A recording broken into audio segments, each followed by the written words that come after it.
नमस्कार, आप देख रहे हैं बिजनेस टुडे बाज़ार। और अगर आपको लगता है कि हम आपके जीवन में कुछ वैल्यू एडिशन कर रहे हैं तो हमारे चैनल को सब्सक्राइब करें, क्योंकि हम ऐसी खबरें देते हैं जो आपको जल्दी मिलती है, साथ ही उसका पूरा विश्लेषण भी देते हैं। आज हम बात करेंगे एक ऐसे स्टॉक्स के बारे में जो हर कोई ख़रीदना भी चाहता है और सोचता है कि ये अगर मैंने स्टॉक्स ख़रीदा तो शायद मैं सेफ़ रहूँगा। जी हाँ, हम बात करेंगे आज रिलायंस इंडस्ट्रीज़ के स्टॉक्स के बारे में। लेकिन आज मंगलवार को यानी कि 13 फरवरी को रिलायंस ने कुछ ऐसा रिकॉर्ड बनाया जो काफ़ी दिलचस्प था। जी हाँ, देश की सबसे बड़ी कंपनी रिलायंस इंडस्ट्रीज़ ने आज एक खास रिकॉर्ड अपने नाम किया। 20 लाख करोड़ रुपए के मार्केट कैपिटलाइजेशन वाली ये देश की पहली इकलौती कंपनी बन गई है। दरअसल ये हुआ कैसे? ये कारनामा हुआ दोपहर के सेशन में, जब इस स्टॉक्स ने करीब 1.3% की बढ़त के साथ 29 रुपये 42 पैसे 70 पैसे पर इस कंपनी के का जो शेयर का प्राइस है उतने भाव पर आया।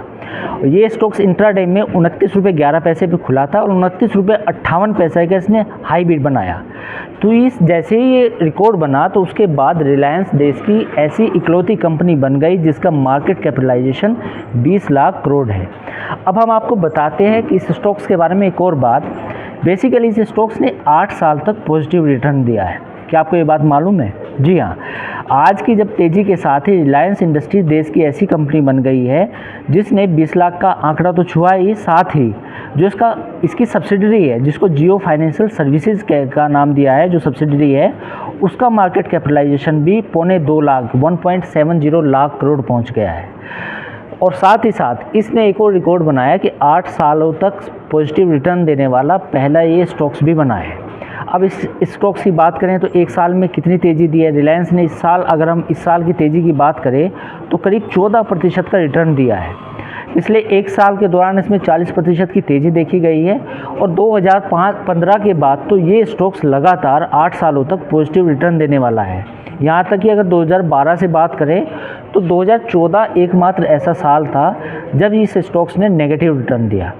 और 2014 में बेसिकली जो गिरावट थी वो मामूली थी, वो बहुत ज़्यादा गिरावट नहीं थी, वो 0.5% की गिरावट थी। तो अगर 2014 को अगर हम छोड़ दें तो 2012 के बाद ये लगातार पॉजिटिव रिटर्न दे रहा है। और यही वजह है कि रिलायंस को ब्लू चिप भी है, लार्ज कैप का बढ़िया स्टॉक्स है, इसलिए सब लोग सोचते हैं कि मेरे पोर्टफोलियो में हो। हालांकि हम कोई रिकमेंडेशन नहीं कर रहे, कोई भी खरीद या बिक्री से पहले आप अपने एडवाइज़र से संपर्क करें। अब हम कुछ और तथ्य बताते हैं इस कंपनी के बारे में। बेसिकली जो तेज़ी आई ये एक हफ्ते में आई है। पिछले एक हफ्ते में इस कंपनी का मार्केट कैपिटलाइजेशन 1 लाख करोड़ बढ़ा है। तो आज जो 20 लाख का था, पिछले आप मान के चलिए कि 19 जनवरी को इस स्टॉक का मार्केट कैपिटलाइजेशन करीब 19 लाख करोड़ के पार पहुंचा था। यानी 19 जनवरी को ये 19 लाख था और आज 13 फरवरी को इसने 20 लाख के एक जो मार्क है उसको पार किया। तो रिलायंस मार्केट कैपिटलाइजेशन की अगर हम बात करते हैं तो रिलायंस इंडस्ट्रीज के जो पीछे जो बाकी स्टॉक्स हैं वो कौन से हैं? उसमें TCS आता है, उसमें HDFC आता है, उसमें ICICI बैंक आता है, उसमें इन्फोसिस आता है। आज इस स्टॉक्स में तेज़ी रही और फिलहाल ये स्टॉक्स 2926 रुपये पे बंद हुआ। तो एक तो कुछ तथ्य है, हमने ऐसे तथ्य आपके सामने लाने की कोशिश की जो रिलायंस इंडस्ट्रीज़ के बारे में थे।